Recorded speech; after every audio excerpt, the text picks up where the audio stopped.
مشران شکر دی دوره جمدي دي د هلکانو خو به یې څه نه وایي وادي دا مشرونه جمدي ډېر ښکلی پروګرام او ډېر ښکلی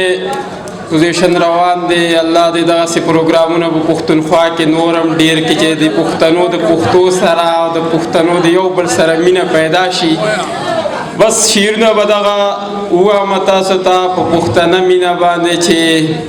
د دغې راز د دې غرض د سواله څوک خبرېږي د دغې راز د دې غرض د سواله څوک خبرېږي زما د ستړي ژوندانه د خاله څوک خبرېږي او صرف د شعر په اورېدو مې خلک وا وا کوي نور د دې شعر د جوړېدو د خیاله څوک خبرېږي چې صرف د شعر په اورېدو مې خلک وا وا کوي نور د دې شعر د جوړېدو د خیاله څوک خبرېږي او زه خیر د هر وخت په راتلو د مجبورو منه خو کله ناکله خو راځه مې خواله څوک خبرېږي او دغه څو شعرونه نور چې څنګه چې په اوړي او په ژمي باندې نور بدلیږي نو داسې د وخت یاران د وخت سره اکثر بدلیږي او زړګیه ما به درته وي خو تا به نه منله چې ښکلي ډېر ګورې په چل او په هنر بدلیږي مننه چې زړګیه ما به درته وي خو تا به نه منله چې ښکلي ډېر ګورې په چل او په هنر بدلیږي تا ته به هر سړی د ځان په شان ریښتونې ښکاري خو دا د باور نه دي دا خلک ګورې زر بدلیږي او هغه خو اوس لا د جنون په لاره تګ شروع دنیا به بله وي ملګرو چې اوتر بدلیږي او دغه څو شعرونه به نور هم په پښتنه مینه ووایم چې ستاسو په کوڅو کې د خپو پلونه به مې پاتې شي دغه د شعرګر د ټولو پښتنو ته چې ستاسو په کوڅو کې د خپو پلونه به مې پاتې شي او زه به ترېنه لاړ شم خو یادونه به مې پاتې شي او بیا ورته زما په سترګو ګوره که د یاد شوم او ځوړند هر دیوال ته تصویرونه به مې پاتې شي او لږ څه ته مې پرېږده مرګه دومره زر مې مه وجنه زړه کې ډېر نیمګړي ارمانونه به مې پاتې شي او دغه سرمایه مې د اوتر جنون له ډېره ده او خیر دی که زه مړ شم خو شعرونه به مې پاتې شي او دغه څو شعرونه نور هم په پښتنه مینه چې د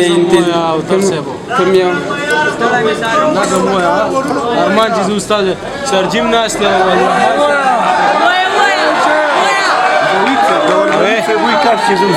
گوهر نوید صاحب او رحمان صاحب تر ډالۍ وي خالد رحمان صاحب ظاهر شاه تاسو په دې نظم باندې خوشاله چې په ما باندې په سټیج نیو بهیږي وایي د استادانو د برکته کنه دا خو نظم دی چې ژوند مې ټول تیر کړی ښه په ناز او په انداز وي بیا دې نظم دا وضاحت کوم چې زه په خپله شپنکی یم او کله کله چې مې څاروي ډېر ستړی کړي نو دا مې هغه تمنا کړې په دې ګورې استادان خفه کېږي نه چې ژوند مې ټول تیر کړی ښه په ناز او په انداز وي او چې ستړی مې څاروي کې وام چې زم چېرته استاد وي او 40 ګنټې ورځ کې مې 15 ګنټې ډیوټي وي چې سهار څه ټایم راتللی بس زما خپله مرضي وي جمعه چوټي مې خپله وي اتوار مې سرکاري وي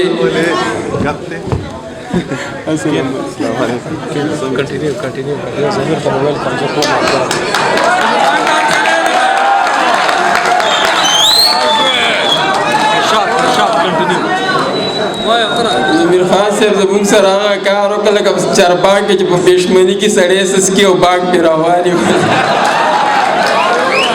هغه چې 40 ګنټې ورځ کې مې 15 ګنټې ډیوټي وي چې سهار څه ټایم راتللی بس زما خپله مرضي وي جمعه چوټي مې خپله وي اتوار مې سرکاري وي څادر مې جوخ اغوستی وي نه بیلټ وي نه وردي وي او په ټول اسکول مې ځان له جوړه کړې بادشاهي وي چې ناست وی په کرسۍ کې لګولې مې هینډ فري وي نو چې نه د چا ما تخت وی نه په ما د چا آواز وی او چې ستړی مې څاروي کې ویم چې زم چېرته استاد وی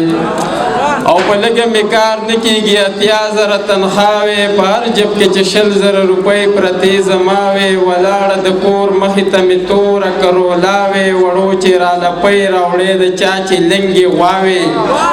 او په لو کې شاګردان را سره 20 کسه لګیا وی په زړه کې چې مې څه راتلی قبوله مې دعا وی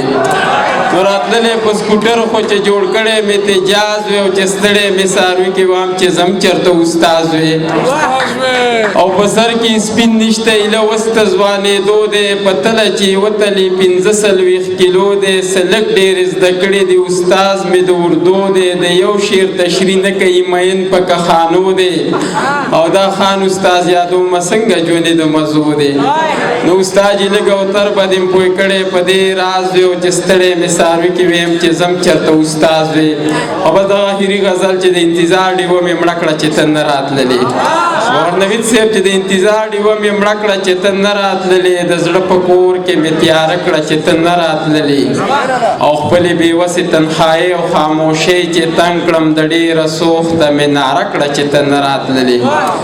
او ستا د یادونو خاپیري چې رانه ګیر چاپیر شو ورته شورو مې ستا کیسه کړه چې ته نه راتللې